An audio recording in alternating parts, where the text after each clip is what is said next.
Okay, good afternoon to our audience. Thank you all so much for joining us today for the next installment in the Grinzelbach Lear & Associates webinar series, Planned Giving, a Practical Approach for the Frontline Fundraiser. Today's webinar is presented by Donna Wiley, GG&A Senior Executive Vice President and Managing Director, in partnership with Jane Ray Bradford, Director of Gift Planning at Carnegie Mellon University. Donna joined GG&A in 1999 with more than 20 years of experience in nonprofit management. She has provided counsel to over 70 educational, cultural, and healthcare institutions with a strong focus on helping major gift officers succeed in their work.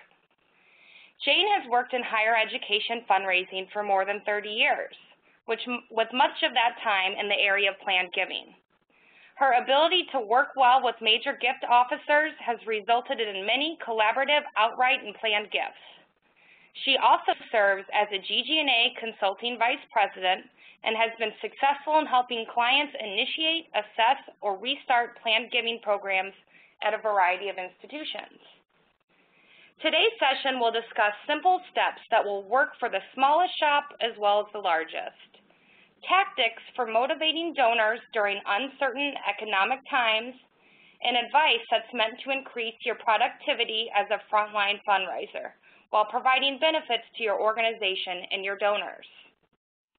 Our presenters welcome any questions you have during today's session, and will answer those questions in the time remaining at the end of the hour. You can use the chat function on the right-hand side of your screen, also found in the minimized toolbar at the bottom of your screen now, and select all participants from the drop-down menu and send us your questions. Tomorrow afternoon, we will send a recording of today's session along with the presentation slide deck and a short survey to gain your feedback. Again, thank you all for joining us today, and now I will turn it over to Donna to get us started. Thanks, Stephanie, and thanks to you all for giving up an hour in the middle of your day. Jane and I are both really pleased to have the chance to talk with you about a subject that I think has been important to both of us for, as Stephanie's reminded us, for decades, and that is how to talk with donors about gifts that will serve them well as serving our institutions well. So we're going to go through several topics, but I'd like to start with an apology. And the apology is explicitly for our colleagues in Canada and in the UK. Some of the material we'll be going over today is based heavily on U.S. charitable tax law, and it won't be entirely relevant to you, but we hope it'll be at least interesting and that the basic principles will hold. And I was pleased, actually, I was up at one of my own clients in Canada 2 days ago, and a question about American charitable tax law came up. So that I thought that was good. So let me start simply by talking about our agenda. We're going to talk about 3 topics today. The first has to do with the donors, how we listen to donors and listen for the clues that might lead us towards a planned giving conversation. We're going to take some time to talk through the specifics of some of the vehicles, how each vehicle is useful to the donor and to our organizations. And then, fair warning, we're going to talk a little bit about money, income, assets, and taxes. So let me introduce my colleague, Jane Bradford, and she's going to get us started.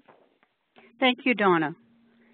So I wanted to go over a definition of planned gifts, and there are many definitions, but I think some of the easy ones to remember are that planned gifts are non-checkbook gifts. They're usually not cash. They may have partial cash gifts. They often involve appreciated securities or stock or real estate, and often they're $10,000 and above. Another important thing about a planned gift is they often involve a donor and his or her advisor. And in fact, recent statistics show that accountants and financial planners have been used tremendously over the last 2 years during the downturn. We often hear that from donors that they weren't introduced to planned giving, and they didn't really understand all the options provided. So even if you're not an expert in planned giving, it's important to state and restate options. Never assume the donor is familiar with all the charitable options or that his or her advisor is familiar with them. And one of the things we like to do here at Carnegie Mellon is to offer multi-layered gifts or hybrids. In other words, there's a cash gift now, perhaps for the campaign. There's a planned gift or a bequest later. And this way, the donor feels more comfortable doing a large gift because it's spread over a long period of time. So we're going to the section that talks about listening to your donors. And the gift offices here and I spend a lot of time talking about listening, picking up segues, and trying to understand the donor's concerns. And as you all know, we've just gone through a tremendous couple of years with the economy and the stock market. I'm optimistic that we're on our way out of it. And I think it has provided some opportunities for us to focus more on stewardship and building our relationships with our current and future donors. And by offering this space and time, giving them time to deal with family member problems. There may be someone in the family that's lost a job, or their portfolio has gone up and down. Their pension fund has taken a big hit.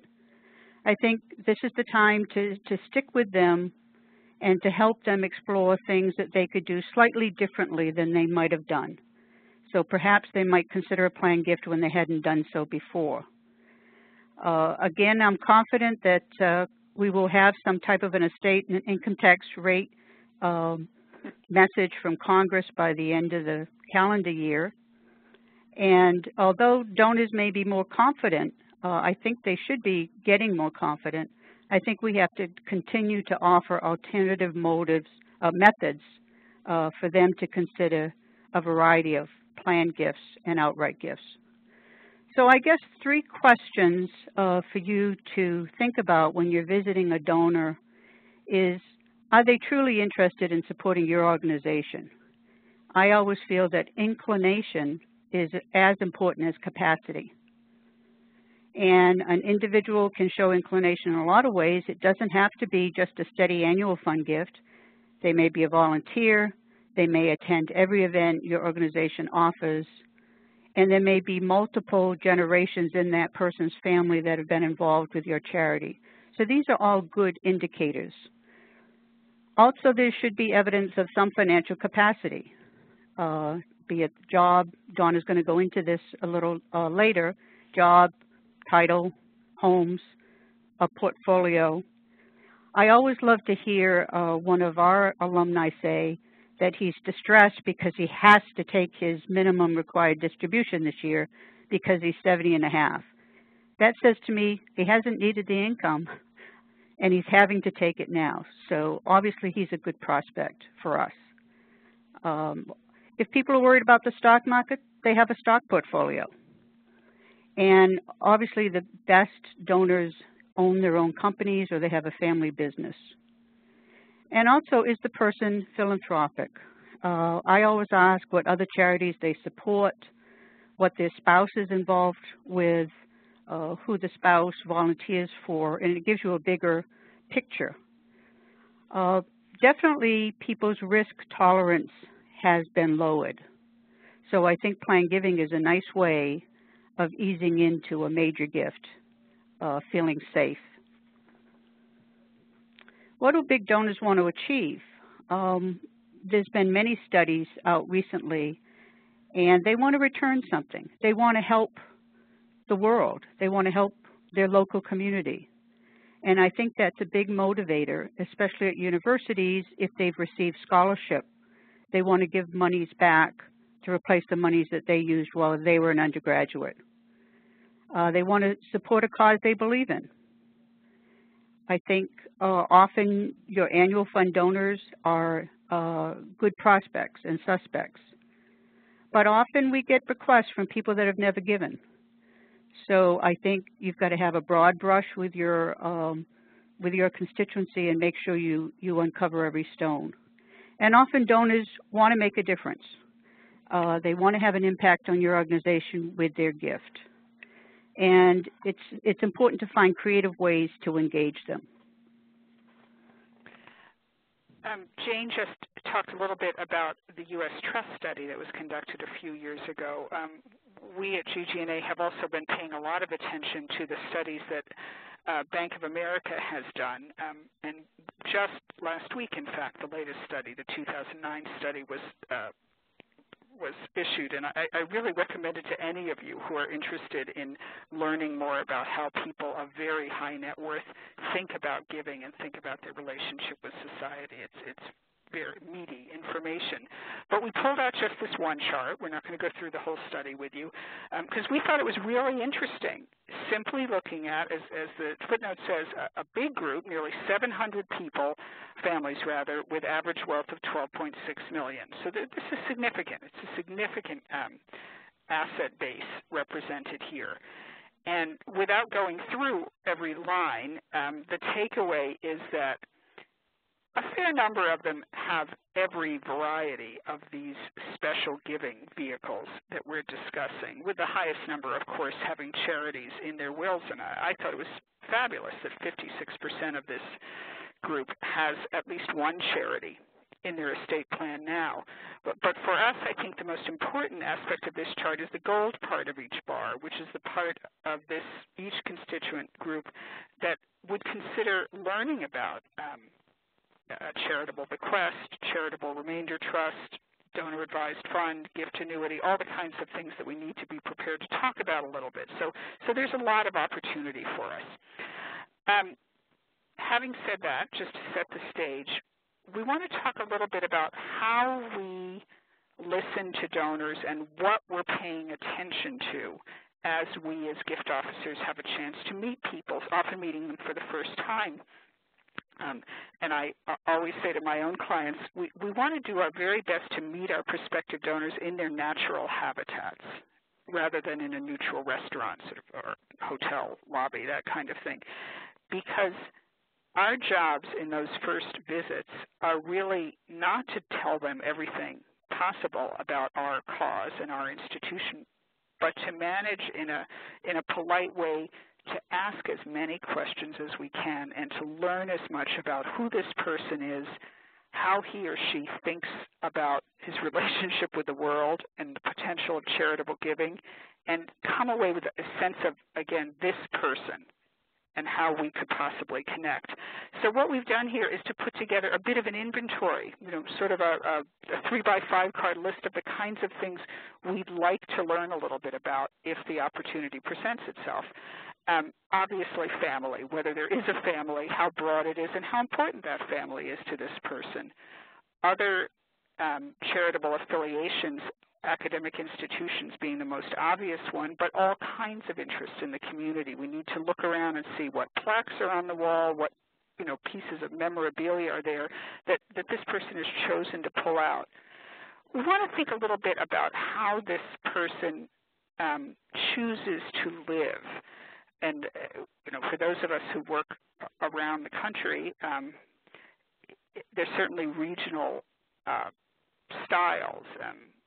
The New England style of understated, little shabby, but an awful lot of books can be very informative, and other parts of the country are different. But we need to pay a lot of attention to that sort of thing. We need to figure out how this person earns money. And we can do that by looking at job title, by figuring out whether it's a public company, private company, what's the size of this asset base, and what piece of it is this particular person likely to have. That's also important, I think, and I'm jumping ahead of my own list, because it's fairly clear, and again, both the U.S. Trust and Bank of America studies go into this in some depth, that people who are still earning money are much more relaxed overall about the possibility of a charitable commitment than are people who live entirely on inherited money. And it seems to have to do with confidence in the future. We put politics and religion on our list, not because we think it's our business. We don't even think it's our prerogative to ask about those areas of personal life, But we do think that if a person chooses of his or her own volition to bring up a strong interest in specific politics or religious affiliation, that's important information that might be helpful to us as we continue to work with the person. Jane mentioned earlier that it appears that more and more people are working with financial advisors.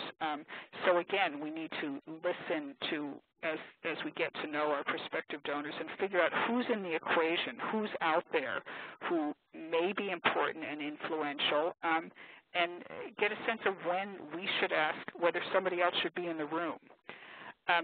So we've listed a lot of things on here that you may want to think about. I'm not going to read them all, but the main point is to pay attention and to figure out who this person is as you think about how to move forward towards a gift commitment.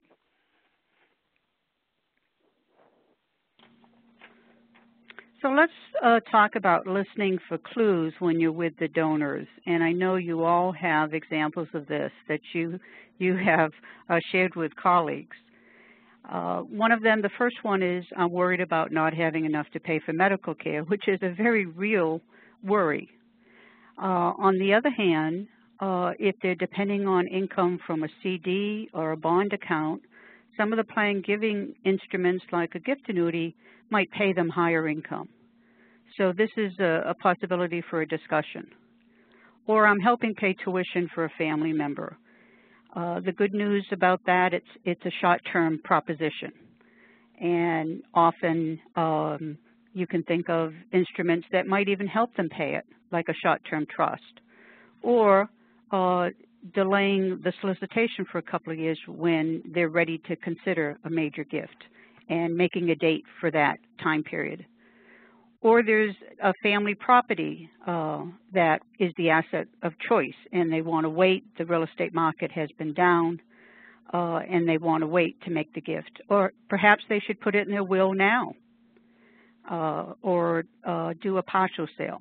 So there's all kinds of responses to some of the questions people bring up. And of course, the corporate pension plan, the stock market. My response to that is usually the deferred gift annuity, which can act as an alternate retirement vehicle for people and generate a deduction in the year that they're still working. And often at end of life, the specialized care is very expensive.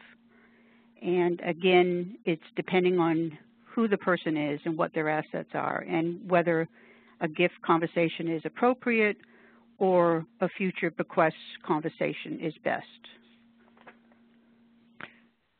So we're going to move on now to the specifics, to talk about a few specific vehicles, not the most technically complicated ones, but the kind of bread and butter of any major and planned gift program. And we're going to start with charitable gift annuities, because Jane and I both believe that these are really the most commonly applicable type of planned gift, and the type of gift that is possible for middle class, upper middle class, hugely wealthy people. It's applicable to a fairly broad range of potential donors. So let's talk about benefits. In terms of what we care about, our charity, they are clear. A gift annuity is irrevocable. The donor cannot take the assets back. On the other hand, the funding for whatever the priority is will be delayed. We will not receive the assets for our use as an institution until the donor or the beneficiary dies. But a gift annuity does give us a sort of tangible opportunity for sustained stewardship and a very good foundation for solicitation of additional gifts, whether additional planned gifts or outright gifts. So it's a good foundation, a good anchor to that potential donor. From the donor's point of view, and Stephanie, I'm going to ask you to switch forward so we can actually look at some numbers while we highlight what the benefits are. What we've done here, Jane and I, is simply to lay out in basic arithmetic terms what a planned gift, what a gift annuity would look like would have looked like actually 3 weeks ago on November 12th for a 70-year-old and 80-year-old donor, funded with cash and where that donor is the beneficiary, him or herself. We use the $100,000 figure for our calculations because it's easy to look at. It's a nice round number, and actually Jane's going to have some comments about that later. So what do we see? We see that the donor gets an immediate charitable tax deduction. The 70-year-old, $32,892. The 80-year-old, a higher deduction, $47,276. So these are big deductions. If appreciated stock is used, there would also be a big deferral of capital gains, quite useful to anyone who has an appreciated portfolio, and most people who have portfolios do. We have guaranteed income, and guaranteed is very appealing to people right now in these uncertain times.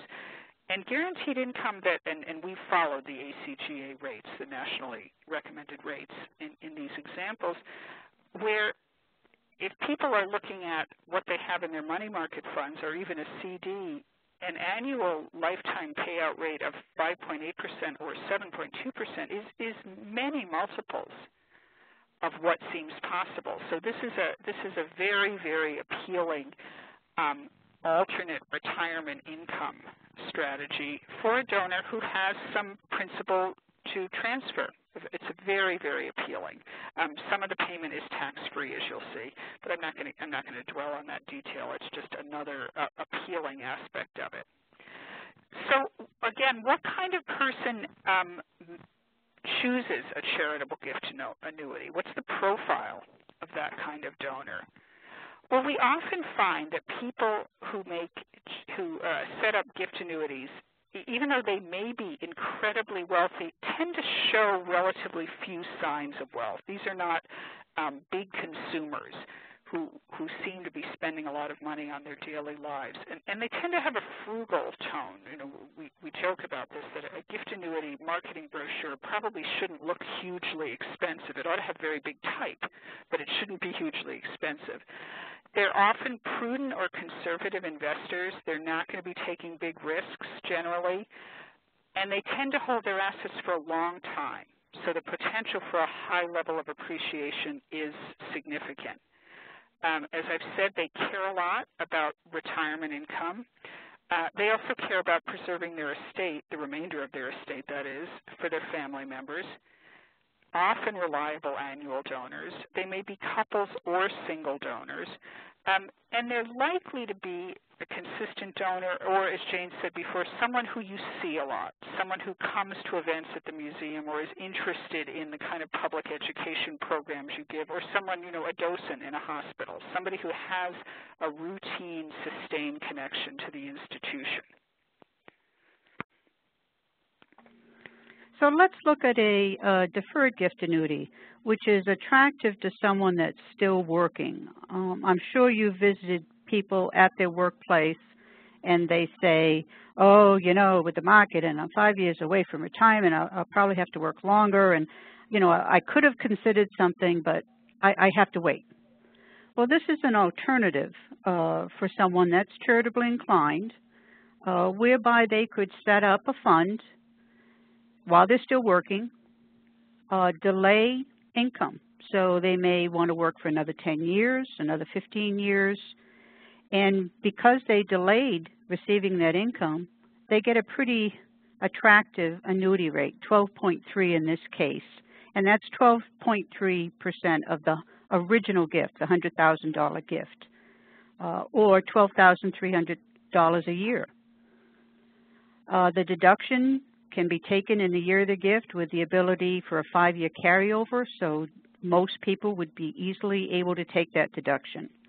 And again, whether it's funded with cash or stock will impact whether there is a big tax-free portion, which is very attractive to people, especially nowadays.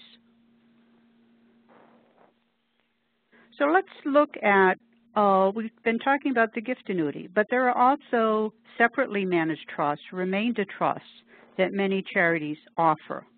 And what's the difference? Well, the gift annuities are guaranteed by the charity. So if the charity mismanages the underlying investment, they still pay the income stream. And sometimes it's tax-free, whereby the separately managed trusts are a different beast. And usually they begin at $100,000. There could be a fixed or a variable payout rate. And again, the investments are managed differently. And it's conceivable, it doesn't happen very often, but you could lose the underlying principal. So there's a greater risk with a separately managed trust of losing not only the gift but the income. Usually people are a little bit more sophisticated that do separately managed trusts. They offer, in some cases, the ability to add to the gift, which is a benefit in the future. So once you've set up one trust, you can add to it if it's a CRUT or a unitrust. And both of these examples offer avoidance or deferral of capital gains tax. I mean, I think you're starting to see that using appreciated stock with planned gifts are the cheapest way to go if a donor has held it for at least a year and a day and it's appreciated. So if you look at the next chart, we've put the gift annuity alongside the annuity trust, separately managed, and the unitrust, separately managed. And you can see that in the first column with the gift annuity, with an 80-year-old doing a $100,000 gift, they get a fixed payout, a nice deduction, and some tax-free income. With the annuity trust, we put them at 5%, that's the minimum payout.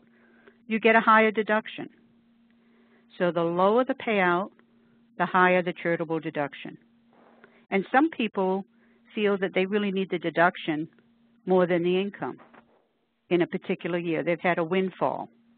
And as I mentioned with the unitrust, the ability to add to it in the future and have the income vary over time, which may grow over time and be a nice hedge against inflation, is attractive to people in certain circumstances. Now let's look at change track here a little bit. Let's look at bequests, because bequests are really very popular at every charity and very easy to offer to your constituents. And in fact, the November Robert Shop newsletter that I believe you can get for free online has a great couple of stories this month about bequests and some interesting statistics. And as you know, from a charity's point of view, it's revocable. So the donor can tell you, yes, I'm putting you in my will, but the year before they pass away, they may decide to make a change. So it is revocable, although statistics show again that if an older person makes that kind of commitment, generally unless money is used for life care and runs out, they will sustain the commitment. You're waiting for the money. You're waiting for the death not only of the donor, but possibly the donor's spouse. And this is one of the reasons that you should also always include the spouse in your gift conversations. Stewardship is there. You might have a bequest society. You might have events that they're invited to. You can work on increasing their annual fund participation and growing that number as they participate with you. And also, you'll have an opportunity to perhaps talk about the ultimate purpose and whether your gift is a percentage of the state or a flat dollar amount. And more than you think, people do advance bequests. So because of the good stewardship you can give them, something happens in their life, they outlive their spouse, or they get another windfall, they decide to advance the gift to a current gift. My experience is charitable bequests are always larger than you expect. There's many surprises, and only about 25% of the gifts that we're getting now through estates at Carnegie Mellon did we know about. So that says to me there's more people out there that have put us in the will than we're aware of. So from the donor's point of view, they do not have a current income tax. They might have a future tax deduction in their estate. but they get to keep control, and especially during these times, they prefer to have control of their finances during retirement, early retirement, or when children are still young. So there's an opportunity to get them engaged, and depending on whether your institution counts bequest intentions, whether they participate in a campaign or not, is also an issue. Looking at the charitable bequests from the donor's point of view, it's hard to profile them. I've been pleasantly surprised. Often there's more zero donors or donors that never gave during their lifetimes that give substantial bequests. And I've been disappointed with people that have given gifts during their lifetimes and have not left a bequest. So some people are generous during their lifetimes. Others are consistent, low-level annual fund donors, or, again, participants in your events or volunteers. They have charitable interests. Sometimes you don't know about them. And sometimes they have trusts, outside trusts that they set up during their lifetime and named your university as one of the beneficiaries. Often they don't care about the ultimate purpose. It would be an unrestricted gift, and often they want to be anonymous. So we have our work cut out to try to determine who these individuals are and to cultivate them in the proper way. And another strong point that has come out over the last couple of years is donors are paying attention to how we manage our endowments.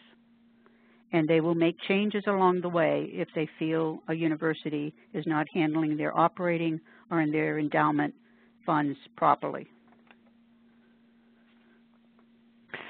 So we're going back to the subject of money. And a few minutes ago, I talked a little bit about how we get to know our donors, and all of that inventory of aspects of their lives had to do with helping us to understand more about how each person thinks about money. It's a very, very important part of our work. I think, just with a little discretion, I'm a big fan of wealth screening, and I think it's hugely useful in terms of focusing our attention. The downside is that it can distract us from what we have to really do, which is pay attention to the people rather than the numbers on the page. So saying that, now we're going to talk about money, as I said. And I think far more than was the case 20, 30, and more years ago, there's a general expectation that all of us, and particularly those of us who, after all, as fundraisers, our work has to do with money, that all of us will be relatively knowledgeable about the general business and economic conditions of the country. I don't think either Jane or I have said yet, neither of us believe at all that one has to be an estate attorney or a charitable financial planner to talk with prospective donors of planned gifts. But we do think that we need to be able to recognize just basic terminology. So, read the business pages, look at Money Magazine, get a good layman's understanding of what different terms mean. So what we've done on this page is simply to list the kinds of assets, examples of the kinds of assets that could easily be used to fund a planned gift, either an annuity and trust or a future bequest. Cash, securities, real estate, outside trusts that already exist, tangible personal property. Of course, we'd be looking at objects that we knew were saleable and saleable in the short term, and then the entire array of pension assets, and many individuals have a variety of pension assets as people are less inclined to work for one organization for their entire lives now. So probably should have said this earlier, but making sure that our charities are on the list to be, if not primary beneficiaries, contingent beneficiaries for those various vehicles is a huge, huge opportunity. We're going to talk about the U.S. income tax situation for just a minute. And even though we have 29 more days to get it straight for 2011. We're going to do it in a way that's not really focused on the current situation and how unclear it is. This chart, which spans now 110 years, shows, it's a very interesting chart, and I don't know how familiar it will be to each of you, but it is the top income tax rate year by year in the U.S. over the last 110 years. So some of you know Jane or know me, but I will confess that both of us, we confirmed this the other day, entered the adult workforce when the top income tax rate in this country was 70%. And now we're in a big debate, of course, about 35% versus 39.5%. But the most interesting thing about this chart, and it certainly is interesting to see how the rates have varied over the century, is that charitable giving keeps going up. So, our job, I think, is to be knowledgeable about this sort of thing and know generally what the situation is, but not to get bogged down in it, because our focus has to be on talking about what our charities need. We do think, though, having said that each of us as fundraisers ought to at least know how individual taxes are paid. So what we recommend to you is that if you don't do your own taxes, you at least go to the IRS website, pull out a Form 1040 and Schedule A. Those are the only two forms you need, and simply fill them out. Fill them out with your own information. Think about what it would mean to your own taxes if you gave this, $10,000, if you gave $30,000, what would that do? And that, I think, will help you in thinking about how your donors are thinking about that specific tax implication of certain types of gifts. Jane mentioned a couple basic facts. We've just put them down here as a reference for you when you get your printed copy of this. Any of us in the States can deduct up to 30% of our income in the form of gifts of securities. If we give cash, it can be up to 50%. So if I make $60,000, I could give away $30,000 in cash. Probably not likely for most of us to be able to do that in that ratio, but some situations make that possible. And if I reach that limit, I can carry it forward for a full 5 years.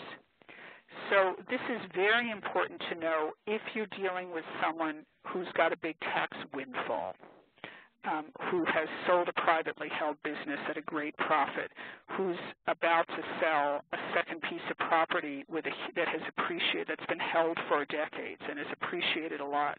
There's a good opportunity for us as charities to help those donors do something that they really want to do and avoid an unusually heavy tax at the time.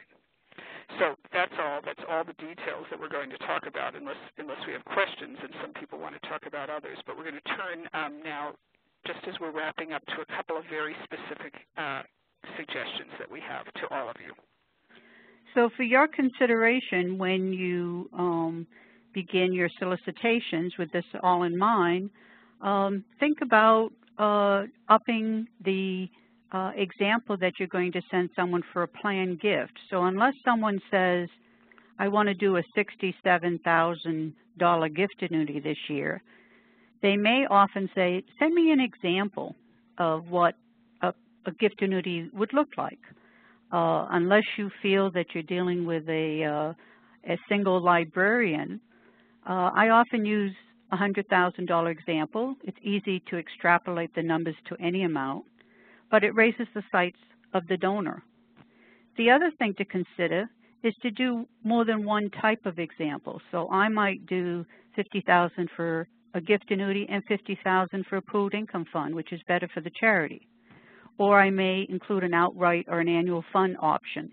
So be a little creative when you're doing something in terms of an illustration. Planned gift programs often receive many repeat gifts. So if you're doing a good job with your investing and your stewarding, you're going to get multiple gifts. And so far this year, the majority of the life income trusts that we've received are from current plan giving donors, who, by the way, are really the best prospects It's counterintuitive to think that they would give another gift, but often they'll give 6, 7, 8, 10 planned gifts because they know it works and they feel confident.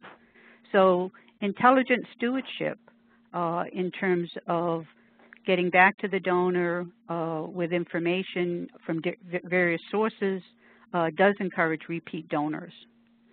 And as Donna mentioned, never pretend to know more than you do. So you're going to have someone at your institution that's either the plan giving person or expert, and that's the person that you'll use as a resource. And I'm an advocate for taking your director of gift planning to lunch because building a relationship with that person will result in gifts for you and your charity. And try to have regular seminars. Try to have learning sessions, small and large, where you can become, feel more comfortable and confident bringing up the topic with your donor.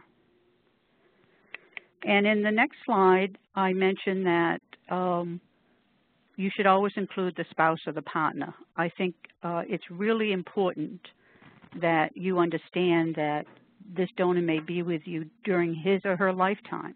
And we have gotten many gifts from spouses that were not affiliated with the institution or partners because they know how important it was to their loved one.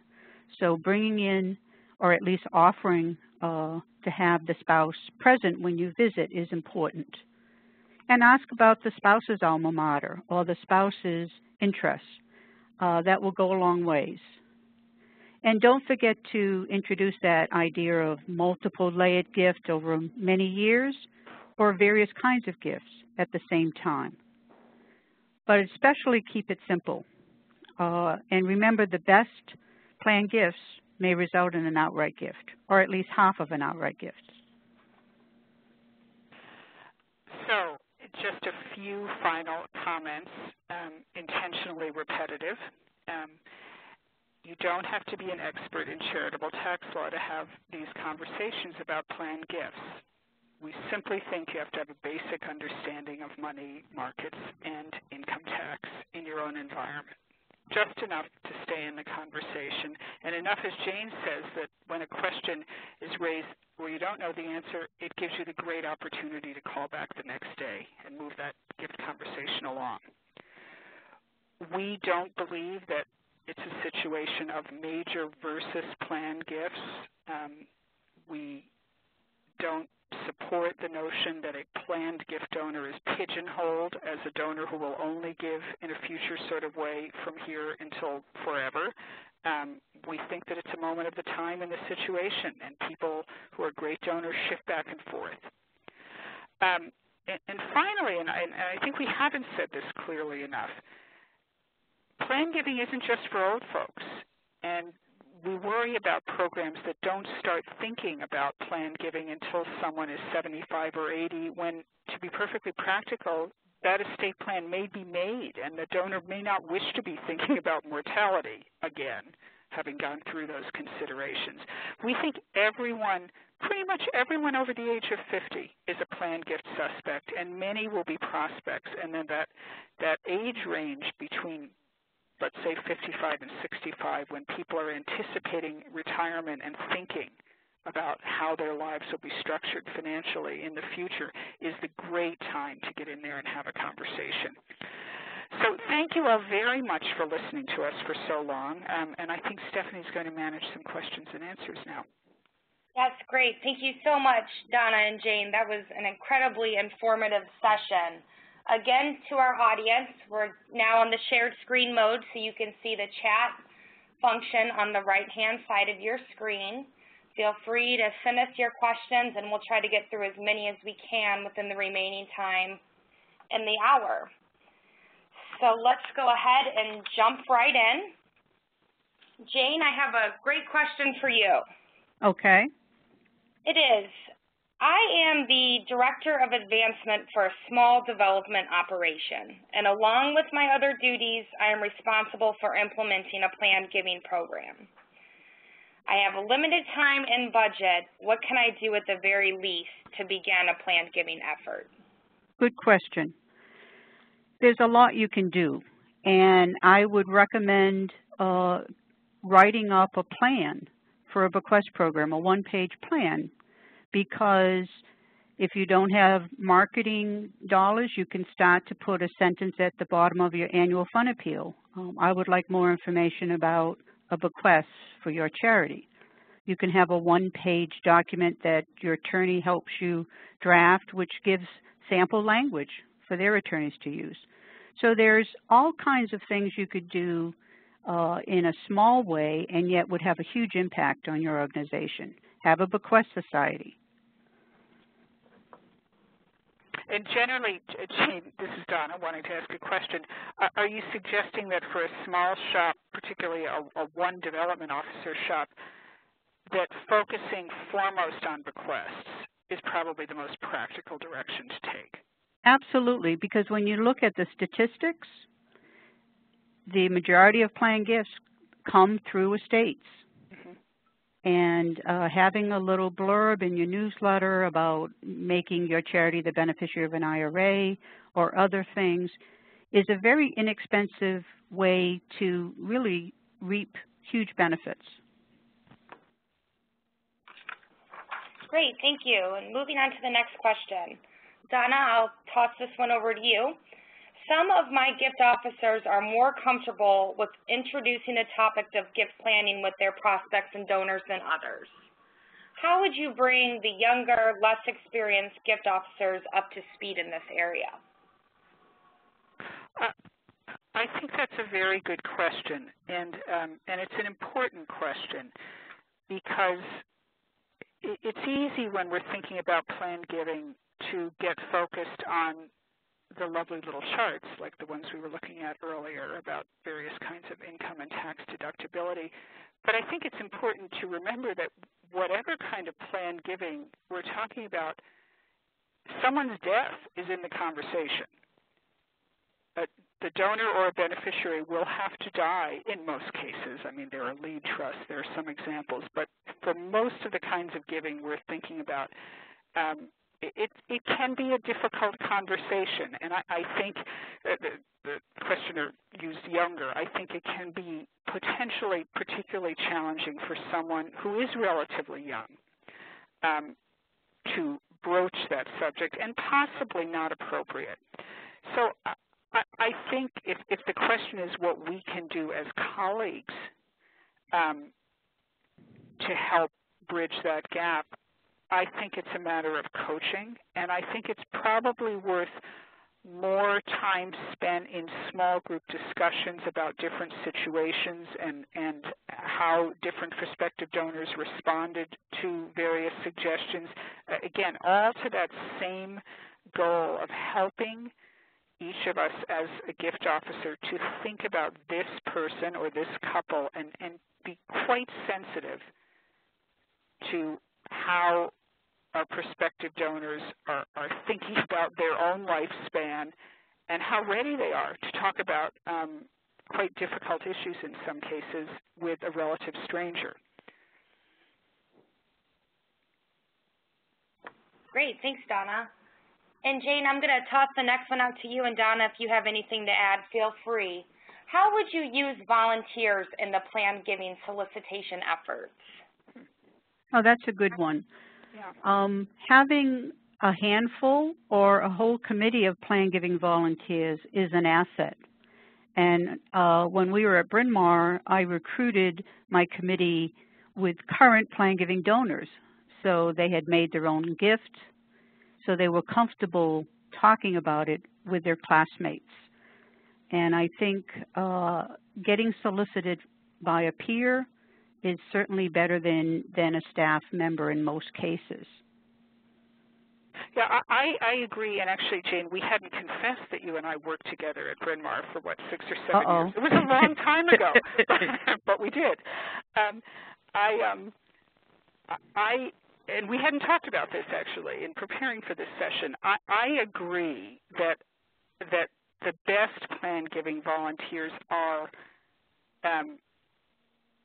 serve to model the behavior of others. And whether you work for an organization where you've got a strong class affiliation structure, so you want to have one letter signer for each class, or whether it's by school or program, engineering, fine arts, whatever your disciplines are, whether you've got groups of volunteers affiliated with the cancer center at your hospital. I think having someone who is willing to say, you know, I've provided for this institution in my estate plans, and I wish you would consider that too, can be hugely powerful. Probably relatively few of those volunteers will be prepared to go and sit in a conversation, but I think they can be great door openers and can pave the way for us as development officers to finish the conversation. Great. We have a question from a member of our audience that is a regional gift officer and does a lot of traveling. And her question is regarding, she's not able to make regular annual visits with many of her prospects that are flagged as being planned giving prospects. Is there a good way to introduce the topic of planned giving on the introductory visit? I know you talked a lot about that in the checklist, Donna, in one of your first sections. Do you have anything to add when you may not have regular visits with these donors? Well, I probably want to turn the mute off and hear from our questioner how it is that we know these are planned giving prospects if we've never met them. But I'm going to assume that it's on some approach having to do with age and patterns of giving and life, things that we do know. I think that if the people who you're meeting for the first time appear to care a lot about the institution, appear to be enjoying the conversation and open to inquiry, that it is possible to ask something fairly general, like, have you ever thought about your overall giving plan to whatever the institution is? Or have you ever thought about ways to provide for the institution in the future? Maybe I'm too conservative or cautious, but I'd probably be likely to introduce it in that kind of slightly deflected way than to go directly into an annuities versus trust discussion, unless that's invited. But I think I want to go back to something that Jane said earlier. I always think it's a nice idea to ask, well, you know, do you support other charitable organizations? I'd like to hear about what you're interested in. And I think that conversation, because most people like talking about the gifts they make, maybe not the dollar amounts, but the things they make possible. If that as a foundation for a conversation about the future giving I think that can work. Better face-to-face than on the phone, probably. And if you need to use the phone, then set up a time where you're calling people to check in and have a 30-minute conversation. And listen to the segues, because people will bring up something in the course of conversation when they get to know you better. Maybe it's the second or third time you've called them within a year. That gives you an opening to say just what Donna said. Have you ever considered this? So it's non-threatening, but you're planting a seed. Great, thanks. And Jane, a question for you. My treasurer's office is not convinced that investing in a planned giving program will ultimately pay off. How do I make him understand the benefits of our organization and our campaign? Well, this is something that I think a lot of people will relate to. You can do it in several ways. First of all, it's always helpful to have your board to back this effort, or your vice president of development. One of the things I like to say is this is a small business. A planned giving office is creating a small company or a small business, and it's going to take 3 to 5 years until you have a track record. Something else I like to do is track all my terminated gifts, my bequests, my CGAs when people pass away, and each year I send a fiscal report to the treasurer's office. Here's the gifts that were made 10, 20, 30 years ago. Here's what they're worth now. Here's the purpose. So this year we brought in $1.5 million more dollars than you thought to spend.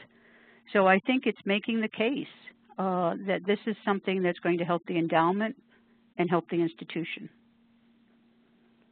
I would add, I agree with all of that. I think this question, how do I make the finance officer understand that this is valuable, can be particularly challenging for organizations that don't have plan giving programs in place yet, and probably more challenging for organizations that rely on charitable gifts for a very high proportion of their operating budgets. I mean, I'm thinking of cultural institutions where I've worked with 2 museums where 65 to 70% of their operating budgets came from current gifts. Day schools are probably more like 10 to 15%, but these are big numbers. So I think it will take more projections and a kind of sustained conversation with the financial officer to assure her that your interest in plan giving is not going to be an interest in moving gifts from the spendable column to the maybe we'll get it in the future column, but that you're going to continue to meet your operating goals and build a future stream of income that will make it easier for the next generations of financial officers to manage the place. And that might take more than one conversation. But I also think, I mean, Jane talked about using Carnegie Mellon's own experience to tell the story. I think taking the time to identify institutions like yours that have strong, sustained plan-giving programs in place and provide some specifics about the kind of yield that's made possible can at least get some open some eyes, and certainly, as Jane said, to recruit a couple of allies if there is a board member or two with a strong interest in plan giving, just to help tell the tale. That would be great. Great. And I have an interesting question that's come in. It's taking a different angle, and Don, I'm going to shoot this over to you. My VP is so enthusiastic about counting planned gifts towards the campaign total that I'm afraid we might go overboard in encouraging gifts that aren't in the best interest of the institution. What advice can you give me? You mean other than get another job? That wasn't really serious, but it could be serious. Because I think I think in fundraising we always have an ethical obligation to close gifts that are genuinely in the best interest of the institution. And I think most of us take that for granted because it's part of how we've learned to do our work. But I do think there are challenging situations where a campaign goal, let's say, seems so daunting that the temptation to count an insurance policy according to that number on the face page instead of the hugely prudent and conservative and I think correct way of counting the premium values, which is actually the money that's involved, I think it can be challenging.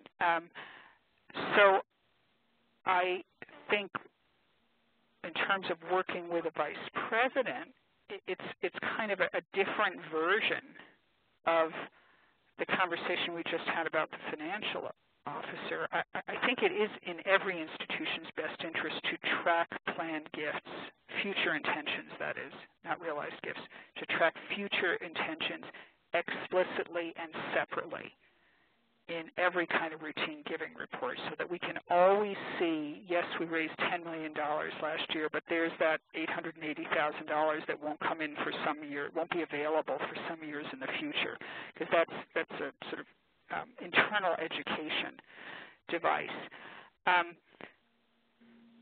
But the other thing that I can suggest is that if you're going to work in an environment that's prepared to accept multiple and complicated varieties of planned gifts, you've got to have gift acceptance policies. We didn't talk about that at all, but you've got to have good, reliable minimum ages, and you've got to know what the triggers are that would lead you to say, that's not really the right gift for us. We're not going to take a piece of property in Orlando with a 70% mortgage balance on it. You know, we're not going to take, you can finish the sentence yourselves, but there are certain kind of gifts that really don't make sense, and we're not going to pretend that we're funding a capital project that where the bills are coming in with gift annuities.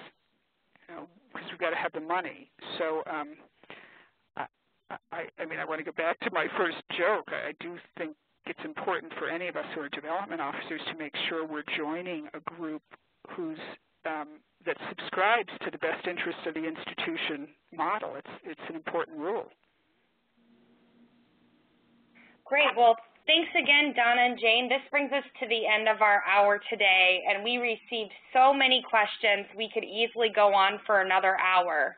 So we do plan on taking all of the questions received today, having Jane and Donna's input on them, and circulating those to all of the members of the audience so we can give you a little more on the question and answers. We did receive a lot of very specific questions. And don't worry, we will get back to you with the answers on those. So again, thanks to our audience for taking the time out of your day to join us, and Donna and Jane for a great presentation. Thank you. Thank you. Thanks.